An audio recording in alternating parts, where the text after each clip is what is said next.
नमस्कार। मेरा नाम मिसेस संध्या गुलिया, काउंसलिंग साइकोलॉजिस्ट। इतनी बार होता है ना हमारे साथ, जो हमारे जो पुराने एक्सपीरियंस, पेनफुल एक्सपीरियंस होते हैं, दर्द होते हैं, इमोशनल वूंड्स होते हैं, हमें लगता है वो हमें बिल्कुल याद ना आए। हम उनको भूलना चाहते हैं, लेकिन बार बार वो याद आते हैं और वो उतना ही दर्द देते हैं। और हमें लगता है किसी भी तरह से हम ये जो पास्ट है इसको भूल जाएं। भगवान कुछ ऐसा करो कि ये चीजें मुझे याद ना आए। लेकिन क्या होता है, वो बार बार मुझे याद आती है और वो मेरे जो आज को, प्रेजेंट को खराब करती है और मुझे आगे नहीं बढ़ने देती। तो चलिए मिलकर आज समझने की कोशिश करते हैं कि जो ये इमोशनल वूंड्स होते हैं, ये जो पुराने दर्द होते क्यों हैं, और फिर देखते हैं कि हम इनको कैसे हील कर सकते हैं और इन दर्द से कैसे निकल सकते हैं। अच्छा, अगर आपको कोई फिजिकल चोट लग जाती है तो आप क्या करते हैं? आप क्या उसको ऐसे ही छोड़ देते हैं? आप उसको ट्रीट करते हैं क्योंकि वो दर्द देती है। लेकिन हमारे साथ होता क्या है, जो हमारे जो ये इमोशनल वूंड्स होते हैं, हम इन पे बहुत बार ध्यान नहीं देते। वो दर्द देते रहते हैं लेकिन फिर भी हम निग्लेक्ट करते रहते हैं, जिससे कि क्या होता है, वो बढ़ते जाते हैं। ये जो इमोशनल वूंड्स होते हैं ये फिजिकल वूंड्स की तरह ही है। वो जो जख्म है उनको हम ध्यान नहीं देंगे, उनको हील नहीं करेंगे तो वो और डीप होते रहते हैं। और होता क्या है कि बहुत बार जो ये इमोशनल वूंड्स होते हैं ना, वो अनएक्सपेक्टेड तरीके से बाहर निकलते हैं और हमें दर्द देते हैं।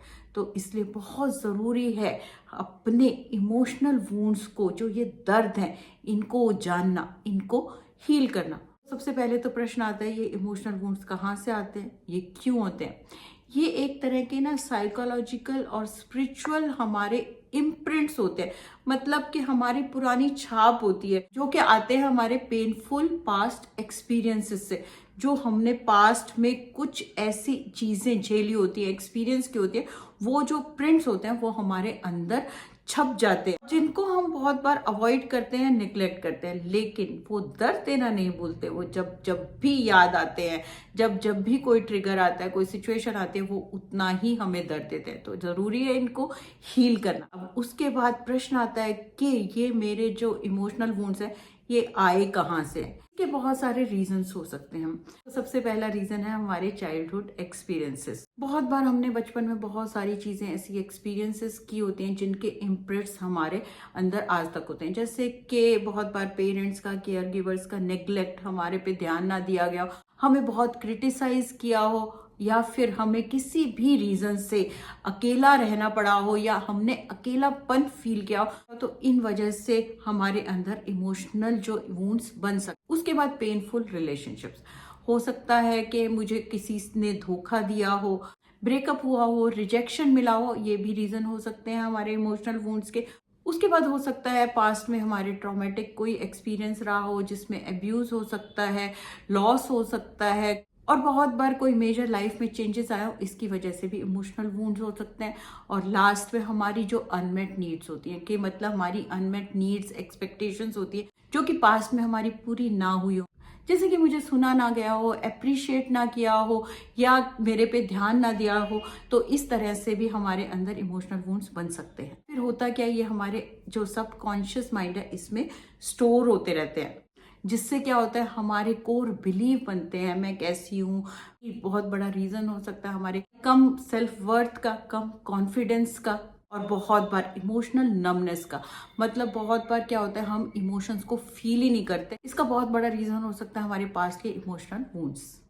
और अगर हम स्पिरिचुअली देखें तो ये जो इमोशनल वुंड्स होते हैं ना, ये हमारी एनर्जी को ब्लॉक करते हैं, जिससे कि मैं अपनी जो ट्रू सेल्फ है, अपनी पीस से कनेक्ट नहीं हो पाती। अब हम जल्दी से देखते हैं वो कौन से साइंस हैं जिससे मुझे पता चले जो मेरे इमोशनल पुराने वुंड्स हैं वो हील नहीं हुए, रिजॉल्व नहीं हुए। बहुत बार क्या होता है, मेरा दिमाग पास्ट में ही चलता रहता है, उन्हीं थॉट्स में चलता रहता है, जो कि शो करते हैं कि मैं अभी तक उन जो मेरे दर्द हैं उनसे निकल नहीं पाई।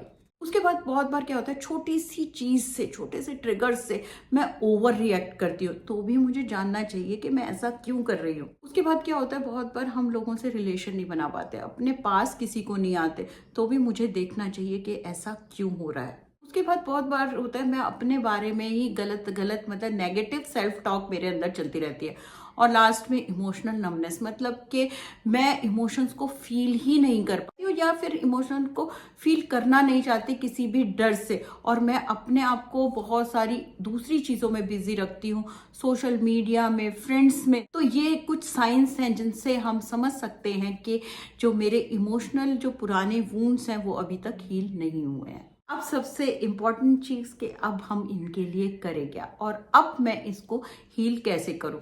तो सबसे पहली चीज़ तो है कि आप एक्नॉलेज कीजिए, जानिए कि हाँ, मेरे अंदर ये जो दर्द है ये है, और ये मेरे किसी पुराने एक्सपीरियंस की वजह से है। क्योंकि जब तक मैं किसी चीज़ को हील नहीं कर सकती, ठीक नहीं कर सकती, जब तक मैं उसको जानूंगी नहीं और उसको फील नहीं करूंगी। उसके बाद ज़रूरी है जो भी आपके साथ हुआ, जो भी आपके अंदर स्टोरी चलती रहती है, एक तरह की कहानी चलती रहती है, उसको दोबारा से रुक के देखिए, रीफ्रेम कीजिए। वो कैसे कर सकते हैं? वो आप जर्नलिंग से कर सकते हैं। अपने अंदर जो भी चलता रहता है, इमोशंस चलती रहती है, उनको लिखिए। क्योंकि जब हम लिखते हैं तो मेरे अंदर क्लैरिटी आती है और मुझे पता चलता है कि मेरे अंदर चल क्या रहा है, कौन सी इमोशन है, क्या दर्द है, क्या फीलिंग। तो कोशिश कीजिए अपनी इमोशंस को लिखने की। मैं चीज़ें लिखती हूँ, फिर मेरे अंदर क्लैरिटी रहती है। उसके साथ बहुत ज़रूरी है, जो भी जैसा भी आपके साथ दर्दनाक एक्सपीरियंस हुआ, अपने को ब्लेम मत कीजिए, अपने साथ एम्पैथी रखिए, अपने साथ कंपैशनेट रहिए। ये बहुत ज़रूरी है, क्योंकि जब मेरे साथ पुराने में कुछ होता है ना, तो मैं अपने को बहुत ब्लेम करती हूँ।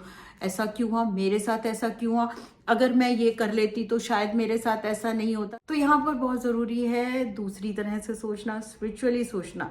जो मेरे साथ हुआ वो होना था, क्योंकि कहीं ना कहीं मेरे कर्म ऐसे थे जो मेरे साथ ऐसा हुआ। लेकिन अब ज़रूरी है कि जो होना था वो हो गया, और उससे अब मैं क्या सीख सकती हूँ। क्या मैंने अपनी ज़िंदगी को ऐसे ही जीना है, या इस जो दर्द है इससे बाहर निकलना है और इसको हील करना है। तो बहुत ज़रूरी है जो आपकी कहानी है उसको रीफ्रेम करना, वो अलग अलग तरह से देखना। उसके लिए ज़रूरी है उस कहानी को दोबारा देखना। ये होना था, ये हो गया, ये कोई भी रीज़न हो, कितना भी खराब हो, कि कैसा भी हो, वो चीज़ पास्ट है और वो हो गई। वो अपने आप को बार बार याद दिलाना। यहाँ पर बहुत ज़रूरी है मुझे बताना कि ये बिल्कुल भी आसान नहीं, कि जिनके साथ चीज़ें होती हैं वो ही जानते हैं, वो दर्द में रहते हैं। लेकिन आपकी आज चॉइस है कि आपको ये दर्द को हील करना है, या आपके साथ जो हुआ उसके लिए अपने प्रेजेंट और फ्यूचर को खराब कर। उसके लिए आपको जो ये दर्द भरी इमोशंस है ना, इनको हील करना पड़ेगा, इनको फील करना पड़ेगा। क्योंकि जब तक आप फील नहीं करेंगे आप इसको हील नहीं कर पाएंगे। इसके लिए बहुत ज़रूरी है अपने आप को सरेंडर कर देना भगवान पे, लेट गो करना, रिलीज करना चीज़ों को। और सबसे ज़रूरी है अपने आप को और उन सिचुएशंस को, लोगों को, वजह को फॉरगिव करना, मतलब कि माफ़ करना। बिल्कुल आसान नहीं है, लेकिन अपने लिए, आज के लिए, अपने फ्यूचर के लिए। और इसके लिए आप क्या कर सकते हैं? मेडिटेशन कर सकते हैं, माइंडफुलनेस प्रैक्टिस कर सकते हैं, प्रेयर्स कर सकते हैं, मंत्र जाप कर सकते हैं। बहुत सारे तरीके आपको मिल जाएंगे, लेकिन बहुत ज़रूरी है डेली प्रैक्टिस, क्योंकि ये एक लॉन्ग प्रोसेस है। ऐसा नहीं होगा कि आज आपने सोचा और आपके जो इमोशनल वुंड्स हैं वो हील हो जाएंगे। बहुत धीरे धीरे धीरे धीरे आप जब डेली प्रैक्टिस करेंगे तो धीरे धीरे आप देखेंगे कि कैसे आपके अंदर से जो वो नेगेटिव एनर्जी है वो रिलीज होनी शुरू हो जाएगी, कैसे आप जो वो पास्ट है उससे निकलना शुरू हो जाएंगे और एक नई जिंदगी की तरफ बढ़। ये बहुत ग्रेजुअल प्रोसेस है और आपको पता भी नहीं चलेगा कि कब आप धीरे धीरे धीरे धीरे हील होना स्टार्ट हो जाएंगे। इसमें बहुत ज़रूरी है, जैसे कि मैंने अभी बताया, कि ये प्रोसेस, ये जर्नी बिल्कुल भी लीनियर नहीं है। किसी दिन आपको बहुत अच्छा लगे, आप बहुत पॉजिटिव फील करेंगे, और किसी दिन फिर आप वहीं पहुंच जाएंगे। ज़रूरी है धीरे धीरे धीरे धीरे छोटे छोटे स्टेप्स लेना और आगे बढ़ना।